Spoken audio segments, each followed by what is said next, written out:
and welcome to episode 25 of From Paper to People, Ancestors Alive Genealogy's eclectic podcast for students, foodies, and the mildly obsessive family historian. I'm your hostess with the mostest, Carolyn Nee Lachlan. This week we're taking a deep dive into historic and cultural preservation in the United States with an interview I've been anticipating since I started the podcast this past January. Going in, I knew what I was going to ask, but the answers and conversation that I got in reply were even better than I'd hoped for. They challenged some of my preconceived Yankee notions, and they drew out the finer points about the dovetailing of genealogy and historic preservation. I hope you'll enjoy it. Here now is the interview with Joseph McGill of the Slave Dwelling Project, made possible by my Patreon supporters. Please join me in welcoming Joseph McGill. Hey, Joseph. Hi, how are you? I'm doing I'm good. really looking forward to this. Oh, yeah. Well, great. I've been looking forward to it, so that makes two of us. I want to start by finding out a little bit about your background. I scoured your website, which is a gorgeous website, and I'm sending everybody there at the end of the episode for sure. But I saw that you are a Civil War reenactor, which is really cool to me because some of my earliest research was in my Civil War ancestor who fought for Pennsylvania. And that's interesting enough on its own, but I saw that you also did some time on some digs. So tell us about all of your education and inspirations, the things that led you to creating the Slave Dwelling Project. There's a lot in the mix for the Slave Dwelling Project, and it has evolved into what it is now. But initially, the thought was quite simple. It was finding slave dwellings wherever they exist in these United States and asking the owners to spend the night in them. The reason came about because of a void in preservation. We tend to tell the story of this nation through the buildings that we preserve. And missing from that story is the story of the enslaved in these nice, beautiful homes, these architecturally significant homes that we decide to preserve. Those stories of the enslaved are not there. So with that missing element, I knew a void was there, and the way to fill that void is to find the existing buildings and draw attention to them. So that's simply what I did. Now, do you have a background in history, or was this just an interest that you had? More of an interest I had, because the history that was taught to me in my formative years and learning history was a history taught in the state of South Carolina, the first state to secede from the Union. And that history taught was justifying that reason that they left. And of course, that reason that they left was about states' rights. And that's what they were, highlighting. In putting the enslaved people in a position of inferiority or putting them in a place or interpreting them in a sense of that's what they deserve, that's all that they deserve, and no more. So I had to purge my mind of all that I was taught to me in history, social studies, or whatever they chose to call a subject, usually taught by the football coach who needed to teach a course. So I had to purge my mind of all that and do my own research to instill in myself the knowledge that I came from a proud people. We were more than just brute strength. We thought and we created things. We made rice planters rich by engineering the land necessary for the rice to grow. We did the iron work that was necessary. We made the bricks that are these nice historic buildings that tourists, flock to. But that element of the story was not being told. But because the spaces exist sometimes by default, but the spaces where the enslaved exist, I think it was an opportunity to highlight those spaces, and simply spending a night in them does just that. So you had this idea of preservation of property, of preservation of culture, of discovery, education, and enlightening people, basically bringing people to an awareness of something that had not been taught before, in a sense. Yeah. Okay. And how did you get to making this actually happen in 2010? A lot of things came together at the right time. I was employed at the time by the National Trust for Historic Preservation. Their efforts to save historic buildings is a grand effort, and they have many successes. But a lot of those successes are are contributed to those architecturally significant buildings. And when these are antebellum buildings, or buildings that once upon a time existed when the institution of slavery existed, that element of the story is not usually told through these buildings. Although the capability of telling those stories, the capabilities are there, and we just need to be aware of these spaces and allow them to continue to exist. But not only to continue to exist, but allow them also to interpret the stories of those who were enslaved in those spaces. Right. Now, the first place that you stayed, am I right in having kind of, as I say, scoured your website, in understanding that it was at Hayward House in Bluffton, South Carolina? Was that your first stay? That was my second. Your second stay. Where was your first stay? My first stay was Magnolia Plantation and Gardens, where I am now employed on a part-time basis. Now, that's the first stay as the project exists today. If you were to go a little further back in history to 1990, I stayed at Boone Hall Plantation, but it was a part of a documentary that was being filmed called The Unfinished Civil War. And I thought I had the idea of enhancing this documentary by spending a night at Boone Hall Plantation. And they did it. It happened. But fast forward to 2010, I was a part of a team that was inspecting the renovation or the restoration work that was being done to the slave cabins at Magnolia. And being a part of that team, that urge, or I dusted off that idea of sleeping in a cabin. And the management at Magnolia thought it was a great idea. And so I thought if they thought it was a great idea, maybe I could get others to think the same way. So I acquired a list from the State Historic Preservation Office of places that fit the category and started making phone calls. And most of the people, the stewards, said yes. In fact, some folks, once I got started with this thing, started contacting me in offering their places. Now, there were a few no's along the way, one or two. But then this thing got started, and then I started getting these calls from these other states, and I made them aware that my intent was to be one and done. Plus, if, one year and done, not one site, but 1 year and done. But to come to another state would require resources, and if they had the resources to make it happen, then yes, I can do that. And they had the resources. So, and then there was a second year, and now we're in the 8th year of doing this, and we're vetting sites for the 9th year. The thing that you just said that I least expected you to say was that people not only accepted it fairly openly, but that they actually reached out to you and tried to find you and basically hunted you down to say, hey, come here and do this. Because okay, let's face it, I'm a total Yankee, right? Born and raised in New York.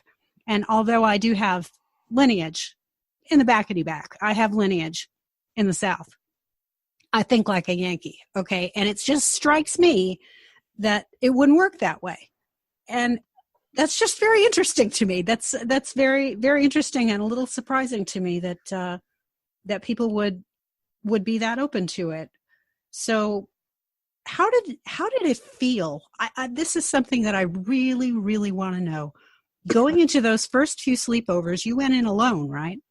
The first few, yes, because at that point, no one really knew what my intentions were, because there were still those who didn't want to know. Some wanted me to go away. Some were saying, just ignore him, he'll go away. But that was the case. but because people thought that way, didn't know what to think about this, it took about 4 times before I had my first person to join me. So those first, 3 times were, it was interesting. That first time in Magnolia Plantation, the limb of the tree was resting against the top of the house and the wind was blowing, and I had to get up about 6 times to verify that that was indeed what I was hearing. But I eventually went to sleep. That is, after the gentleman from the filming crew that came out there to cover what I was doing, told me about an incident that he had in Africa when he was sleeping in a tent, and just as he was about to go to sleep, he felt a thud on his chest, and that thud that he felt was a tarantula that fell on him. No. And then one of the workers at Magnolia reminded me that there were alligators on the property, and of course they all went away, and I'm there alone in this place. But I made it through. Because that next morning was Mother's Day, and I thought about those moms who gave birth to children in those spaces, and because it was chattel slavery, that child was now the property of that enslaver. And then I took a walk and came across the cemetery and saw the indentions in the earth of the marking the spots of the enslaved people, and I knew I was going on this journey for them. So there was that that first sleepover, but the first 3 were alone, and I had those thoughts, those inner thoughts that I thought more about the people who were a part of that, on the receiving and on the bad end of that institution of slavery. I would think that even just going on one of these would not leave anyone unaffected. It has to be a fairly profound experience. I can't imagine how this has changed you over time. Well, it has changed me. I didn't think 8 years ago that this is what I would be doing. This would be the thing that that would consume a great deal of my time, a great deal of my life. But I don't object. I don't object at all. Some say that it's the ancestors leading my steps. I'm in denial. Some say that what I do is an art. I'm in denial of that. Some say that things are happening around me that I can't control. I'm in denial of all that. I try to keep things in the physical. To me, it's about preservation, because if the building is there, if the place is there, it's much better than a sign that says "Here once stood." Yeah. If indeed you can get that sign. But when the buildings are there, it's harder to deny the presence of the people who inhabited those buildings, who physically built those buildings, or whose labor provided the wealth for those buildings to be built. Their embodied energy, that energy is there in those buildings, and the story about them need to be told accordingly. Yeah, I think that that's really embodied most cleanly and most clearly in the brick that you use to teach, that has a finger mark in it of the gentleman who made the brick. Our child, our woman. Oh, right, exactly. Whoever it was, because we don't actually know who it was. I looked at the various posts from fairly recently on the website, and when you were teaching in the attic space in Connecticut, and you used that brick to teach, what was it, 5th and 6th grade kids? Yeah, it was a mixture. Yeah, they varied from that age. Their age range was included, yes. And some of them, their fingers fit in that space. Yeah. What I find myself doing now, when I go to sites and people see me kind of walk away and look like I'm staring off at brick walls, I actually am. Because I'm looking for those fingerprints of the person who made that brick, because sometimes that brick got a little stubborn coming out of that mold, but Mm-hmm. that brick still had to come out of that mold. That extra effort left these prints in some of these bricks, and that's what that's what I look for. um, and I think it's a beautiful teaching tool. I think it's the ancestors reaching back to us, saying that we were here, tell our stories. I mean, that image is certainly burned on my mind, and I didn't even see the brick. I just read about it. So I think that's quite an extraordinary teaching tool and Yes. quite an extraordinary thing. So tell me about the anatomy of an average sleepover. What is it that happens? Because I know you have guests, you have people who go with you on every one of these sleepovers now. What is it that a person can expect to experience when they go? Yeah, well, even that has evolved. Once upon a time, way back when Joe McGill was 1 year into this thing, or right out of the starting blocks, I'd pretty much say yes to anything.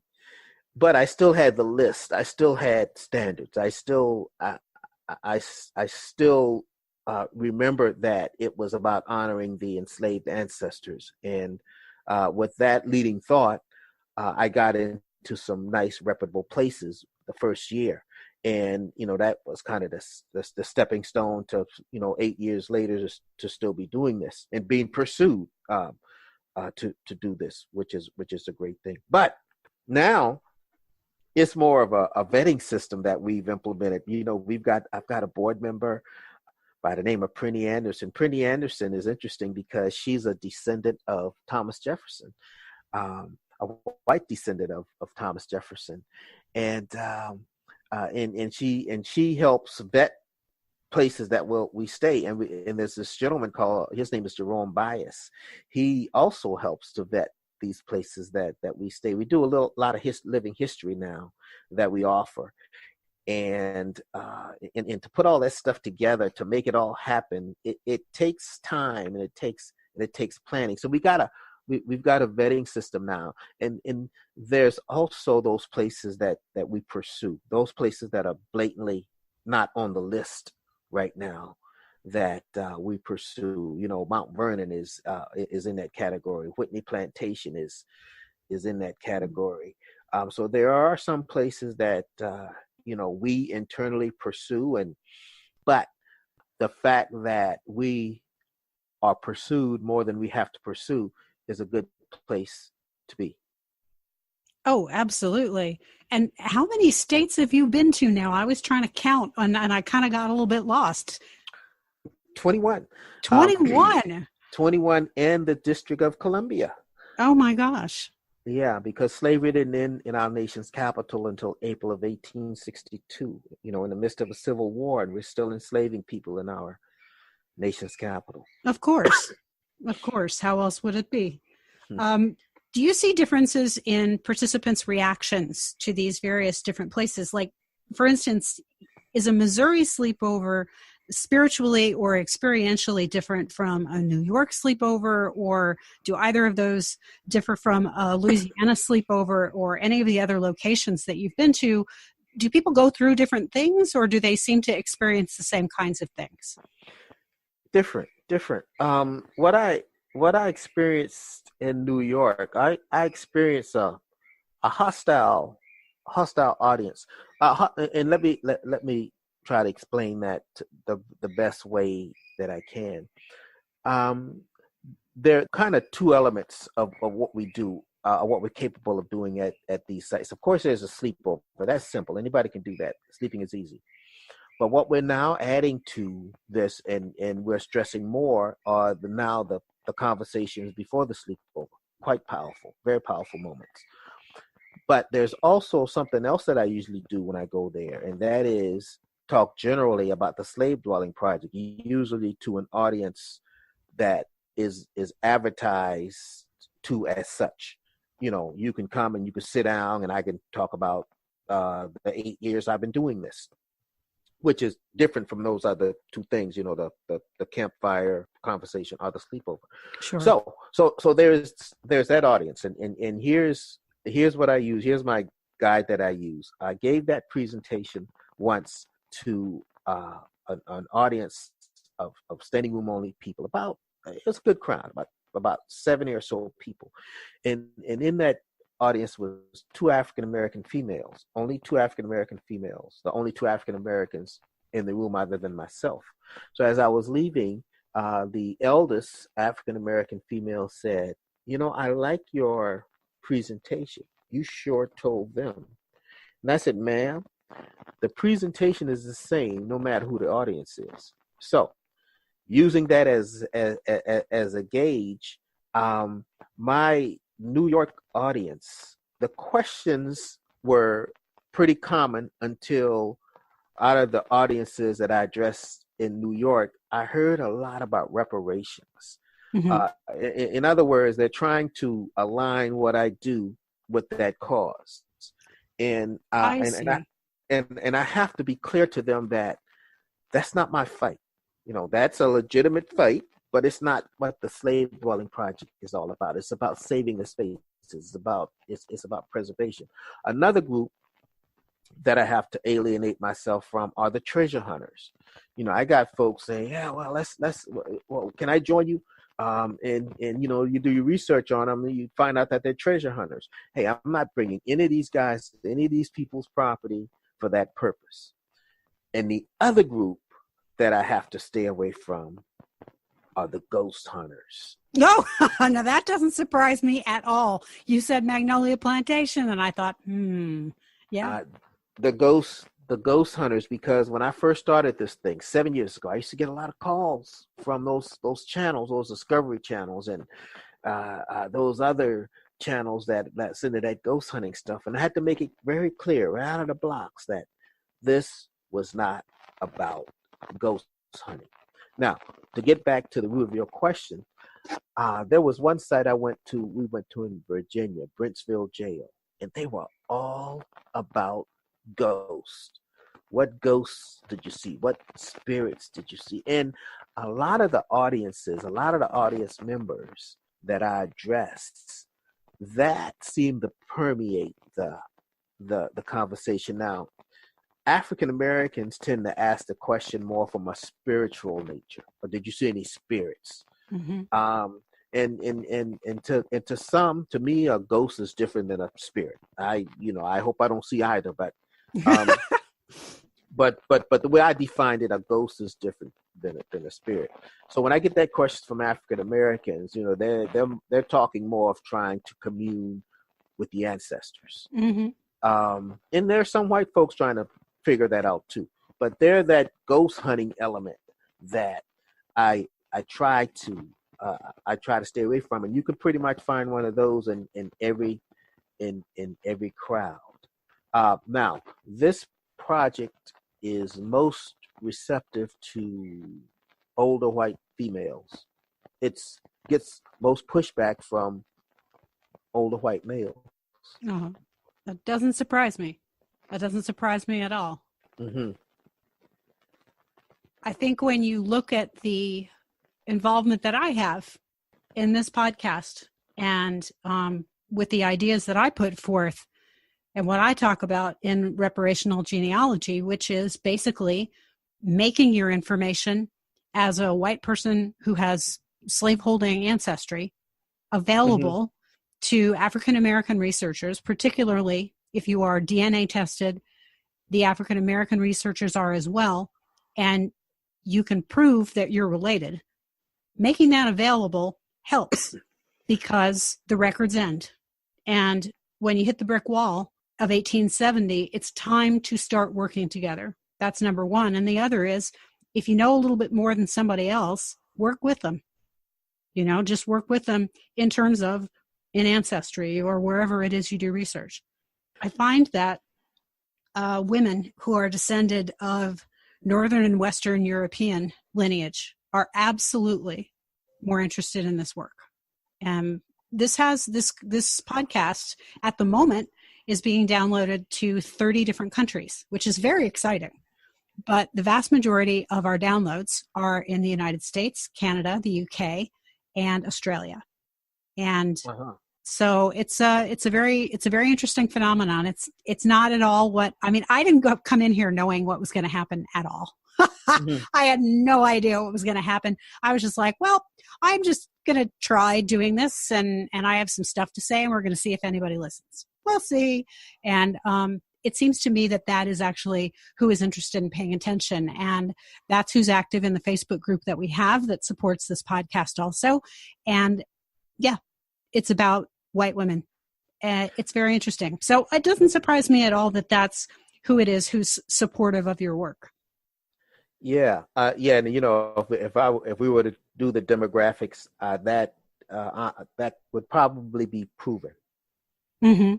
And do you find that the individuals who go into these sleepovers come out with a story of change, with a story of having had some kind of a transformative experience? Well, one thing that I do with the sleepovers is I request from all participants that they contribute to the blog that's written. Mm-hmm. Not everybody's comfortable with that, and that's okay. We don't force that on them. So, if one would want to research what we've been doing thus far, they could access those blogs. But generally speaking, since everyone does not write about their occasions, we try to have an opportunity in the morning for a debriefing, if you will. Sometimes when we're cooking at these sites, we will have that as an opportunity to have more conversation because we're cooking over an open fire. That's an opportunity to talk about, what we did the previous night, how their sleep was. When I ask folks about how they slept, I usually get the answer terrible, and that's the answer I expect to hear now. And that's okay. I just know that I sleep well, and folks tell me that they have the audio evidence that I do. I slept well, so it works for me. We're not in this thing for comfort. No. I'm certainly not in it for the comfort. I'm not in here trying to recreate anything either. I'm just here trying to bring awareness. Exactly. And awareness by its very nature has to bring discomfort. Yeah, it does. And that's a word I use often, or a phrase I use often is comfort zone, and getting out of those comfort zones is because we resided in those comfort zones for so long is why we're dealing with some of the things that we are dealing with as a nation. A lot of what ails this nation is racism, white supremacy and white privilege. Some of those things that were laid forth in the founding of this nation, and some of the things that we do around the campfire is connect those dots. Mm-hmm. When we talk about Thomas Jefferson, who wrote, all men are created equal. He owned 600 people. Not to mention the Sally Hemings story, and those men in 1789 in Philadelphia at that Constitutional Convention. The compromise with that was that they were going to allow the Southerners 20 more years to still import people into this nation to enslave them. So they had that opportunity in 1799 to snuff out slavery, but they didn't. They laid the groundwork for a lot of what ails us today. And we got to be able to connect all that stuff.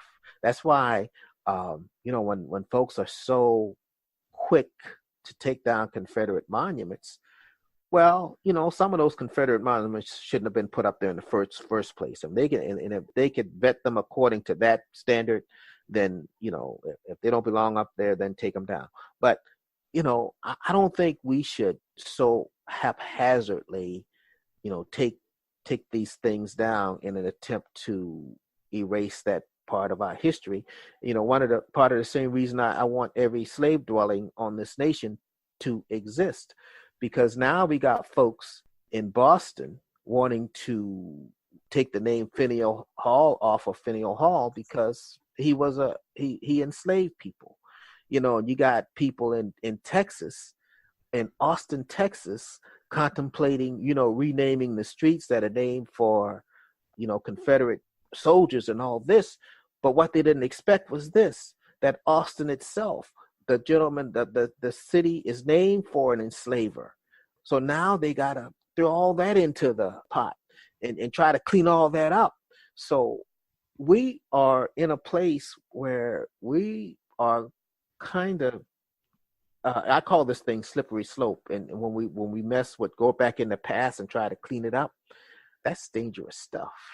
I try to stay in the middle of as much of that as I possibly can, because ultimately it's not my story, you know, and I try to listen to everybody's side, and I try to understand, because I understand that in a way that I probably didn't a couple of years ago. No, I definitely didn't a couple of years ago.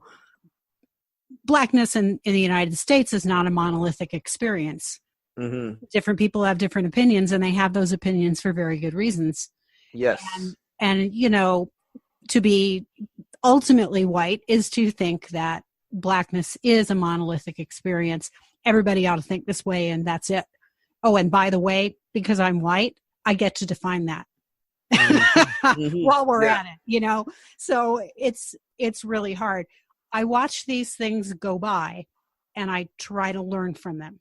And that's pretty much the best that I can do with that.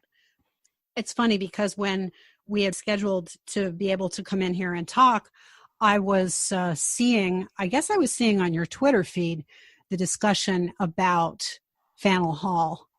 And I was thinking about that, and I was just thinking about that and thinking, this goes deep.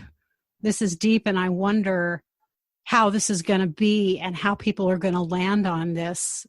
And I worry about things that pull people apart, because ultimately there are a lot of things to fight. And so, yeah, but I'm doing my best to not be opinionated about that. I'm trying to withhold my opinions. I need to be teaching my white students how to do their work. And so that's what I'm trying to do. I'm trying to work with Northern and Western European descendants, you know, who have slavery in their heritage, you know, enslavers in their heritage. And I try to work with them as closely as I can to help them see the value of making sure that records are available and things like that. If I can teach that, if I can do that effectively, then I'm doing the job that I know I'm supposed to do, because that's not your job. That's my job. Well, you know, of course you know that makes you an outcast amongst family, amongst friends. Oh, hey, you know what? Yeah. There are people who don't listen to this podcast. Well, you know, hey, that's kind of what I'm seeing with my Facebook page, because hey, I put stuff out there. You know, I'll just put stuff out there, and people get upset, and sometimes they'll warn me that they're going to unfriend me, and they'll just unfriend me. But that's okay. You know, you gotta stand your ground. It's all about honoring the enslaved ancestors and helping people connect the dots. You know, a lot of what we're dealing with today is just the racism that has evolved. You know, racism doesn't stop; it evolves. You know, and it continues to permeate. You know, what gave those guys the courage to go onto the University of Virginia carrying tiki torches, saying those hateful things? What gave Dylan Roof the courage to go into a church and snuff out 9 lives in a church? Well, there is some distorted history that these people are feeding on, and it's that distorted history that needs to be fixed. It doesn't need to be erased or minimized. Nor should it be exalted if it's not worthy of having a statue in a place where someone put it up for the wrong reasons anyway. You know, we need to fix this thing. We need to change the narrative, as I often say. Yeah, absolutely. I mean, it's about clarifying and telling the truth. And time and again, you know, what I see is that the job of a genealogist is to dig into real historical documents that actually came from, you know, like real places, like the government and people who create and issue various kinds of documents, you know, like census records and birth, marriage, divorce, and death certificates and these kinds of things, and use them to tell the truth. That's all we have to do. Yeah. and I honor you, genealogists. I really admire you guys. I don't have the patience that you guys have. You guys, you guys get in there, you chase something, and you chase it, and you chase it, and usually it's something in the end. But that's not my. I'm more of a practical, hands-on type. Give me the physical. And give me some people. I like, that's my thing. That's where I think I can shine and shine the most. So that's why I admire you. I don't know if you know Tony Carrier. She works with Low Country Africana. She's a genealogist just like yourself. Yes. She told me very early in what I was doing, as I was lavishing praise on her for what she did, and told her what I didn't like. And she told me this. She said, Joe, you save the buildings and we'll put the people there. And I thought that was so great. Right on. That's exactly how it should be.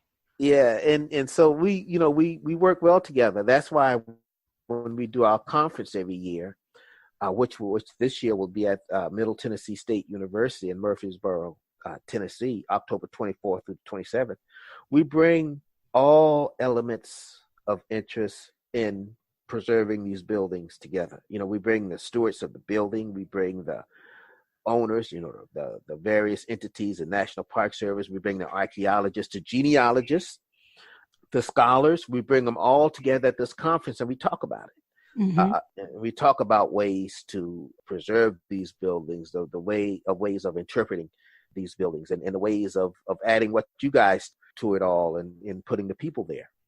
You've been to historic private homes in 21 different states, which still blows my mind. And you've been to these famous places, including the Confederate White House, although I do understand that you weren't allowed to sleep there, but you did speak there. And then you've been to James Madison's home, President of the United States, Montpelier, where you did do a sleepover. So that's big name recognition. That's, like in lights. But what's the most profound sleepover that you personally have ever been on that truly affected you as a person in your heart? It was Texas, Brenham, Texas. Brenham, Texas is the home of Bluebell ice cream. There's Seward Plantation there, and at Seward Plantation, I stood on an authentic auction block, and I thought about enslaved people standing on auction blocks, having to bury their backs to show to that potential buyer that there are no marks on his or her back, because that's a sign of a defiant enslaved person. And why would that potential buyer buy that defiant enslaved person to insert amongst his already docile and broken enslaved people, giving them ideas of escape and, uprisings? So yeah, it was that. Now, other than that, it's always interacting with the kids. I always like interacting with young kids at these sites, because it's somewhat. I have to be careful with the kids, because usually they're hearing for the first time from me that President Thomas Jefferson was a slave owner, that he owned 600 people, because up until that point, either they were not aware of that or someone told them otherwise. I didn't tell them that part. So I got to be careful and kind of put a period right there. I don't go into the Sally Hemings portion of all that with younger kids. I think that's something for another time in their studies. But interacting with kids is always a pleasure in those spaces. That's wonderful. And you said that you don't have the patience for the genealogy, but has anybody ever done your work? Has anybody ever run up your tree? Back to 1890, early on when I started this thing 8 years ago, someone was so enamored by what I was doing that they took it upon themselves to do my tree back to 1890, and I haven't done a thing with it since. Oh, Joe, you realize you've just put it in front of me, and I can't resist a tree. I cannot resist the temptation to do a tree. We may have to have a little bit of a chat about that at some point, okay? Because I'm telling you, this is my jam. This is what I do. Well, Um, I'll get in your line. I'll pick a number. okay, so in closing, I want to make sure that everybody knows that they can help the project in multiple ways. I know that you have multiple levels of membership, so tell us about that. Yes, one can easily become a member of the Slave Dwelling Project. We have a student membership, $25. Our general membership is $100, and we have corporate levels also. If you want to go there, if you want to become a lifetime member, it's $500. So you can do that also, and you could do it simply by going to the website slavedwellingproject.org. Slavedwellingproject.org is going to the website. You'll see that you can also register for the conference. We are hoping to get folks to register for the conference to join us in Murfreesboro, Tennessee for the 5th annual Slave Dwelling Project Conference. Last year we had it at the University of Virginia. This year it's going to be at Middle Tennessee State University. So go on to the website and register for the conference. That's fantastic. And we can also find you on Twitter. Yes, at Slave Dwelling. Okay. And Instagram. Oh, Instagram. Okay. And what's your Instagram? I think it's at Slave Dwelling. Yes, I'm almost certain it is. Yeah. Okay. And then you're also on Facebook. You have a fan page on Facebook? Facebook, yeah, there's the Slave Dwelling Project fan page, or if you want to become a personal friend of mine, if you want to get to know me like that, that's okay too. So make the request. He's a very nice fella. He's a very nice fella. I can assure you of that. I can assure you that one and all.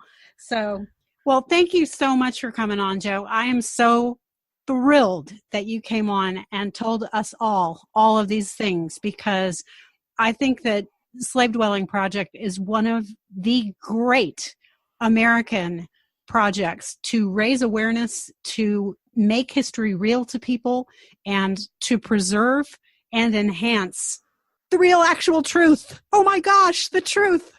It's very exciting. So thank you again so much for coming on. Yes, Carolyn. I'm glad that you gave me the opportunity to talk to your audience. Oh, yeah, absolutely. I don't know about you guys, but I had a lot of fun with Joe McGill. Thanks so much for listening. I'm looking for some input. Submit a list, if you will, of your favorite genealogy podcasts, YouTube channels, Blog Talk Radio channels, and other online event spaces so that I can add them to the link section on my website by using the main contact form that you can find there. And if you want to be on the podcast for an interview on a family cookbook episode, I am looking. Either way, stop by AncestorsAliveGenealogy.com and drop me a line. You can find me on Twitter, Instagram, YouTube, Patreon, and Facebook using the links on the website as well. And remember, you too can have cool and original podcast music by going to CurtisBradyMusic.com and hitting up Kurt, my buddy who will do you a solid. Until next time, have a great week, do your research, don't be a Jeffrey, honor the ancestors, and above all, expect surprises.